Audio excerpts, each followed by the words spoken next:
ನಮಸ್ತೆ ಸ್ನೇಹಿತರೆ, ನಿಮ್ಮೆಲ್ಲರ ಹಿತೈಷಿ ಆಧ್ಯಾತ್ಮಿಕ ಚಿಂತಕ, ಶಿಕ್ಷಕ, ಚಿತ್ತಚೇತನ.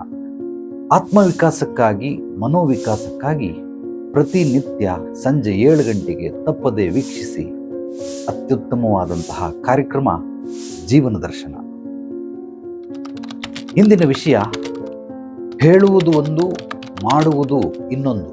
ಇವತ್ತಿನ ವಿಷಯ ಅದೇನೆ. ಡಾಕ್ಟರ್ ರಾಜ್ಕುಮಾರ್ ಹಾಡೊಂದಿದೆ, ಹೇಳುವುದು ಒಂದು, ಮಾಡುವುದು ಇನ್ನೊಂದು, ನಂಬುವುದು ಹೇಗೋ ಕಾಣೆ, ಪದ್ಮಾವತಿ ಪತಿ ತಿರುಪತಿ ಶ್ರೀ ವೆಂಕಟಾಚಲಪತಿ. ಸಾಕಷ್ಟು ಜನ ಇದೇ ರೀತಿ ಮಾಡ್ಕೊಳ್ತಾರೆ. ನಾನು ಯಾವುದೋ ಸತ್ಸಂಗ ಕಾರ್ಯಕ್ರಮದಲ್ಲೋ ಅಥವಾ ವಿಡಿಯೋಗಳಲ್ಲೋ, ಜೀವನ ದರ್ಶನ ಕಾರ್ಯಕ್ರಮದಲ್ಲಿ ಅಥವಾ ಈ ಫೇಸ್ಬುಕ್ ಲೈವ್ ಮಾಡ್ತಾ ಇದ್ದೆ, ಹಾಗೆ ಹೇಳಿದ್ದೆ, ಮನುಷ್ಯ ಯಾವಾಗಲೂ 2 ವೇ ಇರಬೇಕು. ಆ 2 ವೇ ಇರೋದನ್ನ ಯಾವಾಗ ಹಾಗಿರುತ್ತೆ ಆಗ ಅತ್ಯದ್ಭುತವಾದ ಪ್ರಪಂಚ ಸೃಷ್ಟಿಯಾಗೋದಕ್ಕೆ ಸಾಧ್ಯವಾಗುತ್ತೆ ಅಂತ. ಆ 2 ವೇ ಅನ್ನೋದಕ್ಕೆ ಒಂದು ಎಕ್ಸಾಂಪಲ್ ಕೂಡ ಕೊಟ್ಟಿದ್ದೆ. ಒಂದಲ್ಲ, 100 ಎಕ್ಸಾಂಪಲ್ ಕೊಟ್ಟಿದ್ದೆ. ಹೆಂಡತಿ ಗಂಡನ ಮೊಬೈಲನ್ನು ಚೆಕ್ ಮಾಡ್ತಾಳೆ, ಅದೇ ರೀತಿ ಗಂಡನೂ ಹೆಂಡತಿ ಮೊಬೈಲನ್ನು ಚೆಕ್ ಮಾಡೋದಕ್ಕೆ ಅವಕಾಶ ಕೊಡಬೇಕು. ಆದರೆ ಇವಳು ಕೊಡೋದಿಲ್ಲ.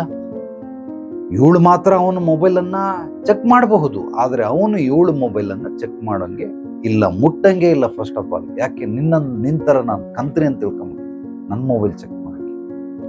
ಅಂದ್ರೆ ಅವನು ಚೆಕ್ ಮಾಡಿದ್ರೆ ಕಂತ್ರಿ, ಇವಳು ಚೆಕ್ ಮಾಡಿದ್ರೆ ಕಂತ್ರಿ ಅಲ್ಲ. ಸೊ ಇದನ್ನ ಈ ರೀತಿ ಒನ್ನವೇ ಸಂಸಾರಗಳು ಛಿದ್ರವಾಗಿ ಹೊಡೆದೋಗ್ತವೆ. ಇಲ್ಲಿ ಯಾವುದೇ ರೀತಿ ಪ್ರೀತಿ ಆಗಲಿ, ಸ್ವತಂತ್ರ ಆಗಲಿ, ಒಂದು ನಂಬಿಕೆ ವಿಶ್ವಾಸ ಆಗಲಿ ಖಂಡಿತವಾಗ್ಲಿ ಇರೋದಿಲ್ಲ. ಯಾವಾಗಲೂ 2 ವೇ ಇರಬೇಕು ಅಂತ ಉದಾಹರಣೆಗೆ ಹೇಳಿದ್ದೆ. ಅಂದ್ರೆ ಇವನು ಮೊಬೈಲ್ ಚೆಕ್ ಮಾಡಲಿ, ಆಕೆನೂ ಮೊಬೈಲ್ ಚೆಕ್ ಮಾಡಲಿ.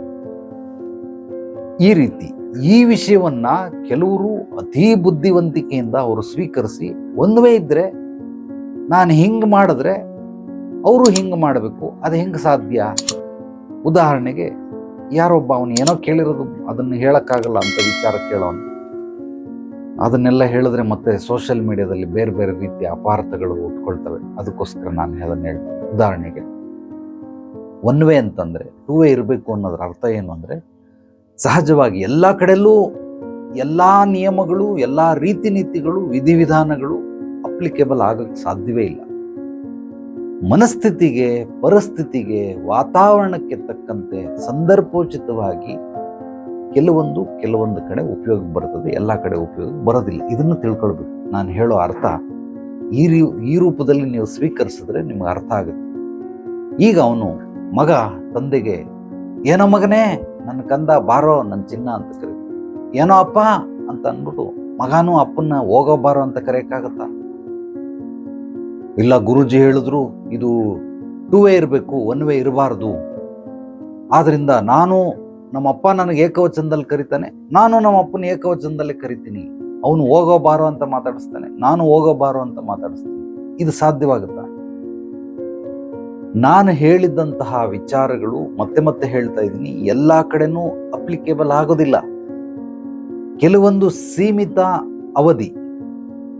ಉದಾಹರಣೆಗೆ, ದೇವರ ಮನೆಯಲ್ಲಿ ಇಂತಿಂಥ ಮಂತ್ರಗಳನ್ನು ಹೇಳಿ, ಈ ರೀತಿ ನಿಮ್ಮ ಪೂಜಾ ವಿಧಾನಗಳನ್ನು ಬದಲಾಯಿಸ್ಕೊಳ್ಳಿ ಅಂತ ಹೇಳಿರ್ತೀನಿ. ಅವನು ಅದನ್ನು ಕಿಚನಲ್ಲಿ ಹೋಗಿ ಮಾಡಿದ್ರೆ, ಗುರುಗಳು ಹೇಳಿದ್ರು ಈ ರೀತಿ ದೇವ್ರ ಮನೇಲಿ ಮಾಡಿ ಅಂತ, ಅದಕ್ಕೋಸ್ಕರ ದೇವ್ರ ಮನೇಲಿ ಮಾಡಿ ಅಂತ ಹೇಳಿದೆ, ಬಾಯ್ ಬಿಟ್ಟು ಹೇಳಿದ್ದೀನಿ ದೇವ್ರ ಮನೆ ಅಂತ, ಮತ್ತೆ ಕಿಚನಲ್ಲಿ ಹೋಗಿ ಏನ್ ಮಾಡ್ತಾ ಇದೀಯ?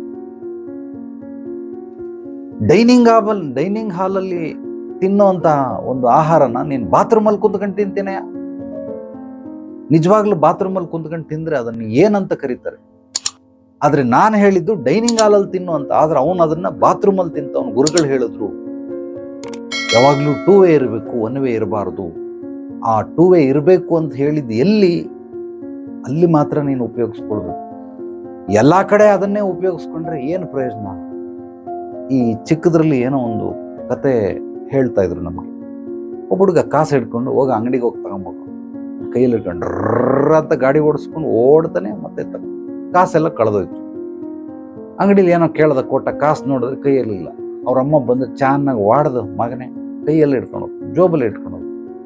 ಅದು ಜೋಬಲ್ಲಿ ಇಟ್ಕೊಂಡು ಹೋಗ್ಬೇಕು ಅಂತ ಅವನೇನು ಮಾಡ್ದ, ನೆಕ್ಸ್ಟು ಯಾರೋ ಒಬ್ರು ಹಸಿಟ್ಟು ಕೊಟ್ರು, ಇದನ್ನ ತಗೊಳಪ್ಪ ನಿಮ್ಮ ಅಮ್ಮ ಕೊಟ್ಬಿಡು ಅಂತ. ಅವನು ಜೋಬೆ ಇಡ್ಸಲ್ಲ, ಈ ಕಡೆ ಜೋಬು ಈ ಕಡೆ ಜೋಬು ಮೇಲ್ಗಡೆ ಎಲ್ಲ ಹಾಕೊಂಡು ಮನೆಗೆ ಬರೋಷ್ಟ್ರಲ್ಲಿ ಎಲ್ಲ ಹಸಿಟ್ಟು ಚಲೋಯ್ತು. ಅಲ್ಲ ಕಳ, ಯಾಕ ಹಿಂಗ ಮಾಡ್ದೆ, ನಿಂಗೆ ಹೆಂಗ್ ಗೊತ್ತಾಗಿಲ್ಲೇನ ಅಂತ ಅವ್ರ ಅಮ್ಮ ಬಂದು ಬೈದ್ಲು. ನೀನೇ ಅಲ್ಲ ನಮ್ಮ ಹೇಳಿದ್ದು ಕೈಯಲ್ಲಿ ಹಿಡ್ಕೊಂಬರ್ಬಾರ್ದು, ಜೋಬಲ್ಲಿ ಹಿಡ್ಕೊಂಬ ಅಂತ. ಅದಕ್ಕೆ ಜೋಬಲ್ಲಿ ಹಾಕೊಂಬಂದೆ. ಹಸಿಟ್ಟು ನಂಗೆಲ್ಲ ಹಾಕೊಂಬರ್ಬೋದು, ಒಂದು ಬ್ಯಾಗಲ್ಲಿ ಹಾಕೊಂಬರ್ಬೇಕು, ಚೀಲದಲ್ಲಿ ಹಾಕೊಂಬರ್ಬೇಕು. ಮತ್ತೆ ಇನ್ನೊಂದ್ಸಲ ಯಾರೋ ಒಂದು ಬೆಕ್ಕು ಕೊಟ್ರು ತಗೊಳಪ್ಪ ಅಂತ, ಆ ಬೆಕ್ಕನ್ನ ಚೀಲದಲ್ಲಿ ಹಾಕೊಂಡು ಬಂದವನು. ಚೀಲದಲ್ಲಿ ಹಾಕಿ ಹಿಂಗೆ ಮುಚ್ಚಿಬಿಟ್ಟವನ, ಅದೆಲ್ಲ ಸತ್ತೋಗ್ಬಿಟ್ಟಿತ್ತು ಬರೋಷ್ಟು. ಯಾಕಪ್ಪ ಹಿಂಗೆ ಮಾಡಿದೆ, ನೀನೇ ತಾನೇ ಹೇಳಿದ್ದು ಚೀಲದಲ್ಲಿ ಹಾಕ ಬರ್ಬೇಕು ಅಂತ. ಅದಕ್ಕೆ ಬೆಕ್ಕು ಸತ್ತು. ಬೆಕ್ಕನ ಕೈಯಲ್ಲಿ ಹಿಡ್ಕೊಂಬರ್ಬೇಕು. ಇನ್ನೊಂದ್ಸಲ ಯಾರೋ ಹೋದ್ರು, ಬೆಣ್ಣೆ ಕೊಟ್ರು, ಆ ಬೆಣ್ಣೆನ ಕೈಯಲ್ಲಿ ಹಿಡ್ಕೊಂಡ್ ಮನೆಗೆ ಬರೋಷ್ಟ್ರಲ್ಲಿ ಅಲ್ಲ ಏನಿಲ್ಲ, ಬರೀ ಕೈಗೆ ಮೆಚ್ಕೊಂಡಿರೋದು ಅಷ್ಟೇ. ಹಿಂಗಾಯ್ತು ನಿಮ್ಮ ಕತೆ. ನಾನು ಹೇಳಿದ್ದು ಏನಕ್ಕೆ, ಕಾಸನ್ನ ಜೋಬಲ್ಲಿ ಇಟ್ಕೋ ಅಂತ. ಅವ್ನು ಹಸಿಟ್ಟನ್ನ ಜೋಬಲ್ಲಿ ಇಟ್ಕೊಂಬಂದವನು, ಹಸಿಟ್ಟನ್ನ ಬ್ಯಾಗ್ ಹಾಕು ಅಂತ. ಬೆಕ್ಕನ್ನ ಬ್ಯಾಗ್ ಹಾಕೊಂಬಂದವನು, ಬೆಕ್ಕನ ಕೈಯಲ್ಲಿ ಹಿಡ್ಕೊಂಬ ಅಂತ ಹೇಳಿದ್ದು, ಅವ್ನು ಬೆಣ್ಣೆನ ಕೈಯಲ್ಲಿ ಹಿಡ್ಕೊಂಬಂದವನು. ಸೇಮ್ ನೀವು ಕೇಳೋಂತಹ ಅತಿ ಬುದ್ಧಿವಂತವಾದಂಥ ಏನೋ ಒಂದು ಕಂಡಿಡಿದು ಬಿಟ್ಟಿದ್ದೀನಿ, ಈ ಸೈಂಟಿಸ್ಟ್ಗಳು ಆವಿಷ್ಕಾರ ಮಾಡ್ಬಿಟ್ರು, ಏನೋ ಕರೆಂಟ್ ಕಂಡಿಡಿದ್ಬಿಟ್ಟು ಅವ್ನಿಗೆ ಎಷ್ಟು ಖುಷಿ ಆಗುತ್ತೆ. ಆ ರೀತಿ ನಾನು ಹೇಳಿರೋ ವಿಚಾರದಲ್ಲಿ ತಪ್ಪು ಕಂಡಿಡಿದ್ಬಿಟ್ನಲ್ಲ ಗುರುಗಳದು. ಸೊ ಈಗ ಹೆಂಗೆ ಆನ್ಸರ್ ಕೊಡ್ತಾರೆ ನೋಡೋಣ ಅಂತ ನನಗೆ ವಾಟ್ಸಪ್ಗೆ ವಾಯ್ಸ್ ಮೆಸೇಜ್ ಮಾಡಿದ್ದೀರ. ಒಬ್ಬ ಬಹಳ ಕಠೋರವಾಗಿ ಮಾಡಿದ್ದಾನೆ. ಏನು ಬೇಸರ ಇಲ್ಲ, ಮಾಡ್ಕೊಳ್ಳಿ, ನಿಮ್ಗೆ ಇಷ್ಟ ಬಂದಿದ್ದು. ಸ್ವತಂತ್ರ ಕೊಟ್ಟಿದ್ದಾರೆ.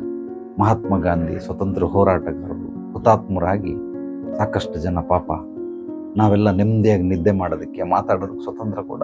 ಮಾತಾಡಿ ತೊಂದರೆ ಇಲ್ಲ, ಏಕವಚನದಲ್ಲ ಆದರೂ ಮಾತಾಡಿ, ಅವಾಚ್ಯ ಶಬ್ದಗಳನ್ನು ಬಳಸಿ, ನಿಮಗೆ ಏನೇನು ಅನ್ಸುತ್ತೋ ಮಾಡಿ, ಮುಕ್ತವಾಗಿ ಮಾತಾಡಿ, ಏನು ತೊಂದರೆ ಇಲ್ಲ, ನನಗೇನು ಬೇಸರ ಇಲ್ಲ.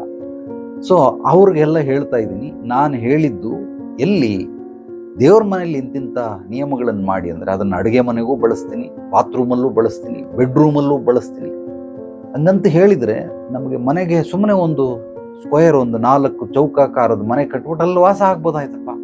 ನಾವು ಇದನ್ನ ಏಕೆ ವಿಭಜನೆ ಮಾಡಿದ್ರಿ, ಇದು ಅಡುಗೆ ಮನೆ, ಇದು ಬೆಡ್ರೂಮು, ಇದು ಹಾಲು, ಇದು ಡೈನಿಂಗ್ ಹಾಲು, ಸೊ ಇದು ಸ್ಟೋರ್ ರೂಮು, ಇದು ದೇವ್ರ ಮನೆ, ಇದು ಬಾತ್ರೂಮು, ಇದು ಟಾಯ್ಲೆಟ್ಟು, ಯಾಕೆ ವಿಭಜನೆ ಮಾಡಬೇಕಿತ್ತು?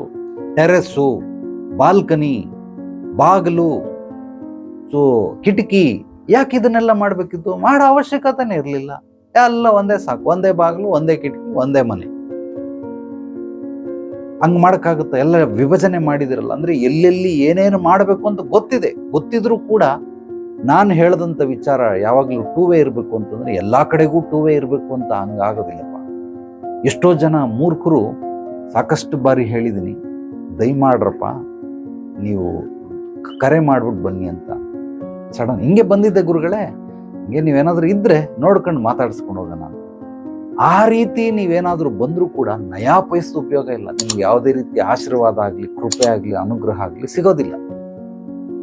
ಮೂಲವಾಗಿ ನೀವು ನನ್ನನ್ನೇ ಅಂತಲ್ಲ, ಯಾವುದೇ ಗುರುಗಳನ್ನು, ಹಿರಿಯರನ್ನು ಭೇಟಿ ಮಾಡಬೇಕಾದ್ರೆ ಮುಂಚಿತವಾಗಿ ಅವ್ರಿಗೆ ತಿಳಿಸಿ ಹೋದರೆ ನೀವು ಹೋಗಿದ್ದ ಕೆಲಸಗಳು ಕೈಗೂಡ್ತವೆ, ಅದು ಸಕ್ಸಸ್ ಆಗ್ತವೆ. ಅಕಸ್ಮಾತ್ ಅವ್ರನ್ನ ನೇರವಾಗಿ ದರ್ಶನ ಮಾಡಬೇಕು ಅನ್ನೋ ಒಂದು ಉದ್ದೇಶ ಇದ್ರೂ ಕೂಡ ಅದಕ್ಕೆ ಫಲಿತಾಂಶ ಸಿಗೋದಕ್ಕೆ, ಅದರಿಂದ ನಿಮಗೆ ಒಳ್ಳೇದಾಗಬೇಕು ಅಂದರೆ ಮೊದಲು ಈ ರೀತಿ ಕರೆ ಮಾಡಿ ಹೋಗಿ.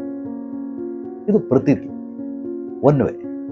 ಈಗ ಹೇಗೆ ಅಪ್ಪ ಹೋಗಬಾರ ಅಂದರೆ ಮಗನೂ ಹೋಗಬಾರೋ ಅಂತ ಹೇಳೋಕ್ಕಾಗುತ್ತೆ, ಅಪ್ಪನ ಹೇಳೋಕ್ಕಾಗಲ್ಲ. ಅದೇ ರೀತಿ ಒಬ್ಬ ಗುರು ಏನಾದರೂ ನಿಮ್ಮನ್ನ ಆ ರೀತಿ ಕರೆ ಮಾಡದೇನೆ ಬಂದ್ಬಿಟ್ರೆ ಅದು ಅದೃಷ್ಟದ ಬಾಗಿಲು ತೆರ್ಕೊಳ್ತು ಅಂತ ತಿಳ್ಕೊಳ್ಳಿ. ನೇರವಾಗಿ ಏನಾದರೂ ಬಂದುಬಿಟ್ರೆ ಖಂಡಿತವಾಗ್ಲೂ ಅವ್ರು ಎಲ್ಲೂ ಹೋಗೋದಿಲ್ಲ, ಎಲ್ಲ ನೋಡೋದಕ್ಕೆ ಅವ್ರನ್ನೇ ಬರ್ತಾರೆ. 100,000 ಜನ, 1,000 ಜನ, ಲಕ್ಷಾಂತರ ಜನ. ಆದರೆ ಅವರು ವಿಶೇಷವಾಗಿ ನಿಮ್ಮನೆಗೆ ಕರಿದೇನೆ ಬಂದ್ಬಿಟ್ರು, ಅತಿಥಿ ಅಂತಾರೆ. ಕರೆಯದೇನೆ ಬಂದರೆ ಅವ್ರಿಗೆ ಅತಿಥಿ ಸತ್ಕಾರ ಮಾಡಬೇಕು. ಇದು ನಮ್ಮ ಭಾರತ ದೇಶದ ಸಂಸ್ಕೃತಿ. ಆ ರೀತಿ ಗುರುಗಳು ಬಂದರೆ ನಿಮ್ಗೆ ಅದೃಷ್ಟ ಕುಲಾಯಿಸು ಅಂತ ತಿಳ್ಕೊಳ್ಳಿ. ಓಹ್, ನಿನಗೊಂದು ನ್ಯಾಯ, ನನಗೊಂದು ನ್ಯಾಯ. ನಾನು ಬಂದಾಗ ನೀನು ಸಿಗಲಿಲ್ಲ, ನೀನು ಬಂದಾಗ ನಾನು ಸಿಕ್ಬಿಡ್ಬೇಕಾ? ಕರೆ ಮಾಡ್ಬಿಟ್ಟು ಬಾ ನೀನು ಅಂತ. ಯಾರಿಗೆ ಯಾರ ಅವಶ್ಯಕತೆ ಇದೆ, ಯಾರ ಅವಶ್ಯಕತೆ ಇದೆ, ಇದನ್ನ ತಿಳ್ಕೊಳ್ಬೇಕು. ಕೆಲವರು ಇದನ್ನು ತಿಳ್ಕೊಳ್ಳೋದಿಲ್ಲ. ನಾನು ಹೇಳಿದ್ದು 2 ವೇ ಇರಿ ಅಂತಂದರೆ ಎಲ್ಲದಕ್ಕೂ ಅದೇ ಅಪ್ಲೈ ಆಗುತ್ತೆ ಅಂತಲ್ಲ, ಅಪ್ಲೈ ಮಾಡೋಂಗೂ ಇಲ್ಲ. ಕೆಲವೊಂದು ಕಡೆ ಖಂಡಿತವಾಗ್ಲೂ ಮಾಡೋದಕ್ಕೆ ಸಾಧ್ಯವೇ ಇಲ್ಲ. ಇದನ್ನು ನೀವು ತಿಳ್ಕೊಳ್ಬೇಕು.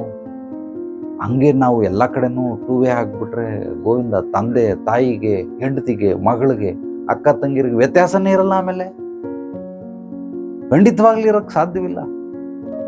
ಎಲ್ಲಿ ಅದನ್ನು ಅಪ್ಲೈ ಮಾಡಬೇಕು. ನಾನು ಪ್ರೀತಿಸ್ತೀನಿ, ನೀನು ಪ್ರೀತಿಸು ನನ್ನನ್ನು. ನಾನು ಗೌರವಿಸ್ತೀನಿ, ನೀನು ಗೌರವಿಸು ನನ್ನನ್ನು. ನಾನು ಕಲಿಸ್ಕೊಡ್ತೀನಿ, ನೀನು ಕಲಿಸ್ಕೊಡು ನನಗೆ. ಸೊ ಟೂ ವೇ ಅನ್ನೋದ್ರ ಅರ್ಥ ಇದು. ಒಬ್ಬ ದೊಡ್ಡ ಶ್ರೀಮಂತ, ನಾನು ಶ್ರೀಮಂತನಲ್ಲ, ನಾನು ಕೇವಲ ಊಟ ಬಟ್ಟೆ ಸೂರು ಇಷ್ಟಕ್ಕೆ ಮಾತ್ರ ಬದುಕುವಂತ ಮನುಷ್ಯ. ಈಗ ಶ್ರೀಮಂತನ ಹತ್ರ ದುಡ್ಡು ಐತೆ, ನನಗೆ ಕೊಡ್ತಾನೆ. ಈಗ ಅವನು ದುಡ್ಡು ಕೊಡ್ತಾನೆ, ನಾನು ದುಡ್ಡು ಕೊಡ್ತೀನಿ, ಅದರಲ್ಲಿ ಅರ್ಥನೇ ಇಲ್ಲ. ಅವನ ಹತ್ರ ಅಗಾಧವಾಗಿ ಶ್ರೀಮಂತಿಕೆ ಇದೆ, ನನ್ನ ಹತ್ರ ಅಗಾಧವಾದ ಜ್ಞಾನ ಇದೆ, ಜ್ಞಾನ ಸಮುದ್ರ. ಜ್ಞಾನವನ್ನು ಕೊಟ್ಟು ಹಣವನ್ನ ಈಸ್ಕೊಳ್ತೀನಿ. ವಿನಿಮಯ, ಇದನ್ನ ಟೂ ವೇ ಅಂತಾರೆ, ವಿನಿಮಯ. ಎಲ್ಲಾನು ಒನ್ ವೇ. ನಾನು ಹೇಳಿದ ರೀತಿಯಲ್ಲಿ ಪ್ರತಿಯೊಂದಕ್ಕೂ ಆ ಹಳ್ಳಿ ಹುಡುಗ ಮಾಡಿದ್ನಲ್ಲ ಆ ರೀತಿ. ಕಾಸನ್ನ ಜೋಬಲ್ಲಿ ಇಟ್ಕೊಂಬಂದ್ರೆ ಹಸೀಟ್ನ ಜೋಬಲ್ಲಿ ಇಟ್ಕೊಂಬಂದ, ಹಸೀಟ್ನ ಬ್ಯಾಗಲ್ಲಿ ಇಟ್ಕೊಂಬಂದ್ರೆ ಬೆಕ್ಕನ್ನ ಬ್ಯಾಗಲ್ಲಿ ಇಟ್ಕೊಂಬಂದ, ಬೆಕ್ಕನ ಕೈಯಲ್ಲಿ ಇಟ್ಕೊಂಬಾರ ಅಂದ್ರೆ ಬೆಣ್ಣೆನ ಕೈಯಲ್ಲಿ ಇಟ್ಕೊಂಬಂದ. ಈ ರೀತಿ ಬೆಣ್ಣೆನ ಕೈಯಲ್ಲಲ್ಲಪ್ಪ ಇಟ್ಕೊಂಬರೋದು, ನೀರೊಳಗಡೆ ಹಾಕೊಂಬಾರಯ್ಯ, ನೀರೊಳಗಡೆ ಹಾಕಿ ಇಟ್ಕೊಂಡು ಬರ್ಬೇಕು ಅಂತ. ಅವ ಯಾರು ಉಪ್ಪು ತಗೊಂಬಂದು ಉಪ್ಪನ್ನ ನೀರೊಳಗಡೆ ಹಾಕಿ ತಗೊಳಮ್ಮ ಉಪ್ಪು. ಅತಿ ಬುದ್ಧಿವಂತಿಕೆ ಉಪಯೋಗಿಸೋರು ಅಂತೂ ಈ ರೀತಿ ಕೆಲಸಗಳು ಮಾಡ್ತಾರೆ. ಅದು ಅವ್ರು ತಿಳ್ಕೊಂಡಿರ್ತಾರೆ, ನಾನು ಅತಿ ಬುದ್ಧಿವಂತ, ಅದಕ್ಕೋಸ್ಕರ ನಾನು ಉಪ್ಪನ್ನು ಕೊಟ್ಟರು ನೀರಲ್ಲಿ ಹಾಕೊಂಬಂದ್ಬಿಟ್ಟಿದ್ದೀನಿ. ನಮ್ಮಮ್ಮ ಹೇಳಿದ್ರು, ಏನನ್ನ ನೀರಲ್ಲಿ ಹಾಕಕ್ಕೆ ಹೇಳಿದ್ದು? ಬೆಣ್ಣೆಯನ್ನ ನೀರಲ್ಲಿ ಹಾಕಮ್ಮ ಅಂತ ಹೇಳಿದ್ದು. ಆದ್ರೆ ಉಪ್ಪನ್ನು ನೀರಿಗೆ ಹಾಕು, ಹಸಿಟ್ಟನ್ನು ನೀರಿಗೆ ಹಾಕು, ಯಾರಾದ್ರೂ ದುಡ್ಡು ಕೊಟ್ರೆ ಅದನ್ನು ನೀರಿಗೆ ಹಾಕು, ಬಟ್ಟೆ ಕೊಟ್ರೆ ಬಟ್ಟೆನೂ ನೀರಿಗೆ ಹಾಕು. ಇಲ್ಲ, ಅದನ್ನ ನಾವು ಚೆನ್ನಾಗಿ ತಿಳ್ಕೊಬೇಕು. ಒನ್ ವೇ ಟೂ ವೇ ಅಂತಂದ್ರೆ ಏನು ಅನ್ನೋದನ್ನ ತಿಳ್ಕೊಳ್ಬೇಕು. ಎಲ್ಲೆಲ್ಲಿ ನಾವು ಅದನ್ನು ಉಪಯೋಗಿಸ್ಬೇಕು, ಎಲ್ಲೆಲ್ಲಿ ನಾವು ಅದನ್ನು ಉಪಯೋಗಿಸಬಾರದು. ಸೊ ಸಾಮಾನ್ಯ ಜ್ಞಾನ ಮನುಷ್ಯನಿಗೆ ಅದನ್ನ ಗ್ರಹಿಸುವಂತ ಶಕ್ತಿ ಇಲ್ಲ ಅಂದ್ರೆ ಇನ್ನು ಪರಮಜ್ಞಾನ ಬ್ರಹ್ಮಜ್ಞಾನ ಎಲ್ಲಿಂದ ಒಲಿಯುತ್ತೆ? ಹೇಗೆ ಬರ್ತದೆ? ಹೆಂಡತಿನ ನೋಡ್ಕೊಂಡಂಗೆ ಹೆಂಡತಿ ಹತ್ರ ನಾವು ಸರಸ ವಿರಸಗಳನ್ನ ಆಡ್ತೀರಿ. ಸೊ ಲೈಂಗಿಕತೆ ರೊಮ್ಯಾನ್ಸ್ ಮಾಡ್ತೀರಿ. ಅದೇ ತರ ತಾಯಿ ಜೊತೆ ರೊಮ್ಯಾನ್ಸ್ ಮಾಡಕ್ಕಾಗುತ್ತೆ, ಮಗಳ ಜೊತೆ ರೊಮ್ಯಾನ್ಸ್ ಮಾಡಕ್ಕೆ, ಅಕ್ಕ ತಂಗಿರ ಜೊತೆ ರೊಮ್ಯಾನ್ಸ್ ಮಾಡಕ್ಕೆ. ಅವಳು ಹೆಣ್ಣೆ ಅಲ್ಲ, ಯಾಕೆ ಮಾಡೋಕ್ಕಾಗಲ್ಲ? ಯಾಕೆ ಮಾಡಲ್ಲ? ಹೋಗ್ಲಿ, ನೀನು ಮಾಡ್ತೇನೆ. ಯಾವನ್ ಕೇಳ್ದವನ್ ಮೆಸೇಜ್ ಕಳ್ಸೋನಲ್ಲ, ನೀನು ಮಾಡ್ತೇವೆ, ಹೋಗ್ಲಿ. ಹಂಗೆ ಮಾಡಕ್ಕೆ ಸಾಧ್ಯವಾಗುತ್ತೆ. ಅದಕ್ಕೆ ಹೇಳಿದನ್ನ ನಾವು ಎಲ್ಲೆಲ್ಲಿ ಉಪಯೋಗಿಸ್ಬೇಕು ಅಲ್ಲಿ ಮಾತ್ರ ಉಪಯೋಗಿಸ್ಬೇಕು. ಮಾಸ್ಟ್ರು ಗಣಿತ ಹೇಳ್ಕೊಟ್ಬಿಟ್ರು ಅಂತೇಳಿ ಗಣಿತ ತಗೊಂಡೋಗಿ ನಾವು ಪ್ರೀತಿಲಿ ನೀನು ಇಷ್ಟು ಮುತ್ತು ಕೊಟ್ಟೆ ನನಗೆ ಇಷ್ಟು ಮುತ್ತು ಕೊಡು, ಆ ಥರ ಗಣಿತನ ಅಲ್ಲೆಲ್ಲ ವ್ಯಾಪಾರದಲ್ಲಿ ಗಣಿತ ಉಪಯೋಗಿಸ್ಬೇಕು. ಸೊ ಲೆಕ್ಕಾಚಾರ ಬರಿ ಅಂತಂದ್ರೆ ಇಲ್ಲ, ನನಗೆ ಅವಳ ಮೇಲೆ ಪ್ರೀತಿ ಇದೆ, ಅವಳು ಎಷ್ಟೋ ಖರ್ಚು ಮಾಡ್ಲಿ ಬಿಡು, ಅದು ಪ್ರೀತಿ ಅಲ್ಲವೇ ಅಲ್ಲ. ಪ್ರೀತಿಲಿ ಗಣಿತ ಹುಡುಕ್ಬೇಡಿ, ಗಣಿತದಲ್ಲಿ ಪ್ರೀತಿ ಹುಡುಕಕ್ಕೆ ಹೋಗ್ಬೇಡಿ. ಅದೇ ಬೇರೆ ಇದೇ ಬೇರೆ. ಇದನ್ನ ಎಲ್ಲೆಲ್ಲಿ ಉಪಯೋಗಿಸ್ಬೇಕು? ಗಣಿತನ ಅಲ್ಲಲ್ಲಿ ಉಪಯೋಗಿಸ್ಬೇಕು, ಪ್ರೀತಿನ ಎಲ್ಲೆಲ್ಲಿ ಉಪಯೋಗಿಸ್ಬೇಕು ಅಲ್ಲಲ್ಲಿ ಉಪಯೋಗಿಸ್ಬೇಕು, ಎಲ್ಲ ಕಡೆನೂ ಉಪಯೋಗಿಸಕ್ಕಾಗುತ್ತೆ. ಅದಕ್ಕೆ ಟೂ ವೇ ಇರು ಅನ್ನೋದ್ರ ಅರ್ಥ ಏನು ಅಂತಂದ್ರೆ ಅದು ಎಲ್ಲ ಕಡೆನೂ ಅಪ್ಲಿಕೇಬಲ್ ಆಗಿದೆ. ಕೆಲವೊಂದು ಪರಿಸ್ಥಿತಿಗೆ ಅನುಗುಣವಾಗಿ ಸಂದರ್ಭೋಚಿತವಾಗಿ ನಮ್ಮ ಮನಸ್ಥಿತಿಯನ್ನ ಆ ರೀತಿ ಟೂ ವೇ ಮಾಡ್ಕೊಳ್ಬೇಕಾಗುತ್ತೆ. ಹಾಗಾಗಿ ನಾನು ಹೇಳೋ ವಿಚಾರಗಳನ್ನ ಸಾಕಷ್ಟು ಜನ ಅಪಾರ್ಥ ಮಾಡ್ಕೊಳ್ಳೋರೆ ಹೆಚ್ಚು. ನಾನು ಅಂತಲ್ಲ, ಯಾರ್ಯಾರು ಮಹಾತ್ಮರಿದ್ದಾರೆ, ಸತ್ಪುರುಷರಿದ್ದಾರೆ, ದೈವಾಂಶ ಸಂಭೂತರಿದ್ದಾರೆ, ಜ್ಞಾನಿಗಳು, ಗುರುಗಳು, ಜಗದ್ಗುರುಗಳು, ಪರಮಗುರುಗಳು, ಬ್ರಹ್ಮಗುರುಗಳು, ಮಹಾಗುರುಗಳು, ಇವರು ಯಾರನ್ನೇ ನೋಡಿದ್ರು ಕೂಡ ಖಂಡಿತವಾಗ್ಲೂ ಅವ್ರು ಹೇಳೋದೆಲ್ಲ ಜನರು ಅರ್ಥೈಸ್ಕೊಳ್ಳೋದಕ್ಕಿಂತ ಅಪಾರ್ಥ ಮಾಡ್ಕೊಳ್ಳೋರೇ ಹೆಚ್ಚು. ಆದ್ರಿಂದ ಜ್ಞಾನ ಕೆಲವರಿಗೆ ದಕ್ಕಲ್ಲ, ಬರೀ ಸಿಕ್ಕುತ್ತಷ್ಟೇ, ಆದರೆ ದಕ್ಕೋದಿಲ್ಲ. ದಕ್ಕಬೇಕು ಅಂತಂದ್ರೆ ಗ್ರಹಿಸುವಂತಹ ಶಕ್ತಿ ಇರಬೇಕು. ಸಿಕ್ಕಿದ್ದಕ್ಕೂ ದಕ್ಕಿದ್ದಕ್ಕೂ ವ್ಯತ್ಯಾಸ ಇದೆ. ಸಿಕ್ಕೋದು ಅಂದ್ರೆ ಕೈಗೆ ಬಂತು, ಇನ್ನೇನು ಬಾಯಿಗೆ ಇಕ್ಬೇಕಾಯ್ತು, ಪಟಕ್ಕಂತ ಯಾರು ಕಿತ್ಕೊಂಡು ಹೋಗು. ಇದು ದಕ್ತು ಅಂದ್ರೆ ತಿಂದು ಜೀರ್ಣಿಸ್ಕೊಳ್ಳೋದು, ಮಲಮೂತ್ರದ ಮೂಲಕ ತ್ಯಾಜ್ಯವನ್ನು ಹೊರಗಡೆ ಹಾಕ್ಬೇಕು, ಆವಾಗ ದಕ್ತು ಅಂತ. ಅದೇ ರೀತಿ ಜ್ಞಾನ ನಿಮಗೆ ಸಿಗ್ತದೆ, ದಕ್ಕಲ್ಲ. ಯಾಕೆಂದ್ರೆ ಅರ್ಥೈಸ್ಕೊಳ್ಳುವಂಥ ರೀತಿ ನೀತಿ ಅದರಲ್ಲಿ ಕೇವಲ ಅಪಾರ್ಥಗಳು ಮಾತ್ರ ಅಡಕವಾಗಿರ್ತವೆ ಹೊರತು ಬೇರೆ ಗೊಂದಲ. ಇಲ್ಲಿ ಎಲ್ಲರಿಗೂ ಗೊಂದಲ ಇದೆ, ಅದು ಗೊತ್ತಾಗ್ತಾ ಇದೆ, ಆದರೆ ನನಗೆ ಅರ್ಥ ಆಗ್ತಾ ಇಲ್ಲ. ಏನಕ್ಕೆ ಗೊಂದಲ ಮಾಡ್ಕೊಳ್ತಾರೆ ಅಂತ ಗೊತ್ತಿಲ್ಲ. ಗೊಂದಲ ಮಾಡ್ಕೊಳ್ಳೋಕೆ ಏನೂ ಇಲ್ಲ. ಇಲ್ಲಿ ಎಲ್ಲ ಬಹಳ ಸ್ಪಷ್ಟವಾಗಿ ಪಾರದರ್ಶಕವಾಗಿದೆ. ಗೊಂದಲ ಇಲ್ಲವೇ ಇಲ್ಲ ನನ್ನ ಪ್ರಕಾರ. ಆದರೆ ಜನಗಳಿಗೆ ಯಾಕೆ ಇದು ಅರ್ಥ ಆಗ್ತಾ ಇಲ್ಲ ಅನ್ನೋದು ನನಗೆ ಗೊತ್ತಿಲ್ಲ. ನಾನು ಅದನ್ನ ಇನ್ನೂ ರಿಸರ್ಚ್ ಮಾಡ್ತಾನೆ ಇದ್ದೀನಿ. ಯಾಕೆ ಗೊಂದಲ? ನನ್ನ ಪ್ರಕಾರ ಏನೂ ಗೊಂದಲ ಇಲ್ಲ. ಭಗವಂತ ಸೃಷ್ಟಿ, ಬ್ರಹ್ಮಾಂಡ ಸೃಷ್ಟಿ, ನಿಸರ್ಗ, ಪಂಚಭೂತಗಳು, ಸೊ ಇಡೀ ಸಮಾಜ, ನಮ್ಮ ಶಾಸ್ತ್ರ ಸಂಪ್ರದಾಯಗಳು, ಪರಂಪರೆ, ನಮ್ಮ ಭಾರತ ದೇಶದ ಒಂದು ಸಂಸ್ಕೃತಿ, ಇದೆಲ್ಲವೂ ಎಂಥ ಅದ್ಭುತವಾಗಿದೆ, ಬಹಳ ಸ್ಪಷ್ಟವಾಗಿದೆ. ಕನ್ಫ್ಯೂಷನ್ ಏನದ್ರಲ್ಲಿ? ಏನೂ ಇಲ್ಲ. ಆದ್ದರಿಂದ ದಯಮಾಡಿ ನಾನು ಹೇಳೋದನ್ನು ಅಪಾರ್ಥ ಮಾಡ್ಕೊಳ್ಬೇಡಿ, ಅರ್ಥೈಸ್ಕೊಳ್ಳೋಕ್ಕೆ ಪ್ರಯತ್ನ ಮಾಡಿ.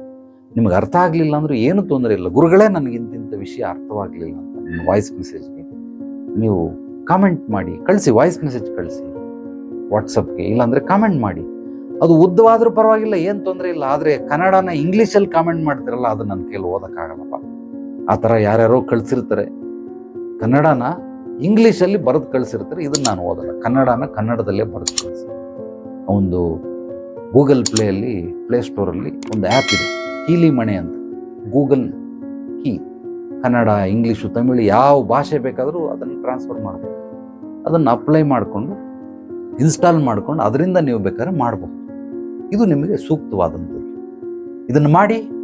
ಯಾರಿಗೆ ಯಾವುದೇ ರೀತಿ ಸಮಸ್ಯೆಗಳಿದ್ದರೂ ನೇರವಾಗಿ ಬಂದು ಭೇಟಿ ಮಾಡಿ. ಖಂಡಿತವಾಗಲೂ ನಿಮ್ಮ ಸಮಸ್ಯೆಗಳಿಗೆ ಪೂರ್ವಾಪರಗಳನ್ನು ತಿಳಿದು ಸಮಸ್ಯೆಗೆ ಮೂಲ ಹುಡುಕಿ ಕೂಲಂಕುಷವಾಗಿ ಪರಿಶೀಲನೆ ಮಾಡಿ ಪರಿಹಾರ ಕೊಡೋದ್ರ ಜೊತೆಗೆ ಭವಿಷ್ಯದಲ್ಲಿ ಅಭಿವೃದ್ಧಿ ಸಮೃದ್ಧಿಗಾಗಿ ಯಶಸ್ಸು ಕೀರ್ತಿ ಗಳಿಸೋದಕ್ಕೆ, ಗುರಿ ಸಾಧನೆ ಮಾಡೋದಕ್ಕೆ ನಿರಂತರವಾದ ಬೆಂಬಲ, ಮಾರ್ಗದರ್ಶನ ಶುಭೋದಿನಿ ಆಧ್ಯಾತ್ಮಿಕ ಪರಿಹಾರ ಕೇಂದ್ರದಲ್ಲಿ ಸಿಕ್ಕುತ್ತೆ. ಈ ವಿಡಿಯೋವನ್ನು ನಿಮ್ಮೆಲ್ಲ ಸ್ನೇಹಿತರಿಗೆ, ಆತ್ಮೀಯರಿಗೆ ತಪ್ಪದೆ ಮರೆಯದೆ ಶೇರ್ ಮಾಡಿ. ಜ್ಞಾನ ಹಂಚೋದ್ರಿಂದ ಬೆಳೆಯುತ್ತೆ. ಲೈಕ್ ಮಾಡಿ, ಕಾಮೆಂಟ್ ಮಾಡಿ ನಿಮ್ಮ ಅನಿಸಿಕೆ ಅಭಿಪ್ರಾಯಗಳನ್ನು. ನಮ್ಮ ಚಾನಲನ್ನು ಮೊದಲನೇ ಬಾರಿ ಭೇಟಿ ನೀಡಿದರೆ ತಪ್ಪದೆ ಮರೆಯದೆ ಸಬ್ಸ್ಕ್ರೈಬ್ ಮಾಡಿ. ಸ್ನೇಹಿತರೆ, 1,00,000 ಸಬ್ಸ್ಕ್ರೈಬರ್, ಅದು ಫೇಸ್ಬುಕ್ಕಲ್ಲಿರಬಹುದು, ಯೂಟ್ಯೂಬಲ್ಲಿರ್ಬೋದು, ಇನ್ಸ್ಟಾಗ್ರಾಮಲ್ಲಿರ್ಬೋದು, ಯಾವುದರಲ್ಲಿ ಮೊದಲು ರೀಚ್ ಆಗುತ್ತೆ, ಖಂಡಿತವಾಗಲೂ ನಿಮ್ಮೆಲ್ಲರಿಗೂ ಒಂದು ಗುಡ್ ನ್ಯೂಸ್ ಇದೆ. ಆ ರೀಚ್ ಆಗೋದಕ್ಕೆ ಎಲ್ಲರೂ ಕೂಡ ಸಹಾಯ ಮಾಡಿ ಸಾಧ್ಯವಾದಷ್ಟು. ಅದು ಸಾಮಾಜಿಕವಾದಂತಹ ಕಳಕಳೆ ಉಳ್ಳೋದ್ರಿಂದ, ನನಗಿರೋದ್ರಿಂದ ಇದಕ್ಕೆ ಸಂಬಂಧಪಟ್ಟಂಥ ಕೆಲವೊಂದು ವಿಚಾರಗಳು ನಿಮಗೆ ಗುಡ್ ನ್ಯೂಸ್ ಅಂತ ಹೇಳಿದ್ದೀನಿ. ಅದು ಆಗಿದ ತಕ್ಷಣ ನಿಮಗೆ ತಿಳಿಸ್ತೀನಿ ಏನು ಅಂತ.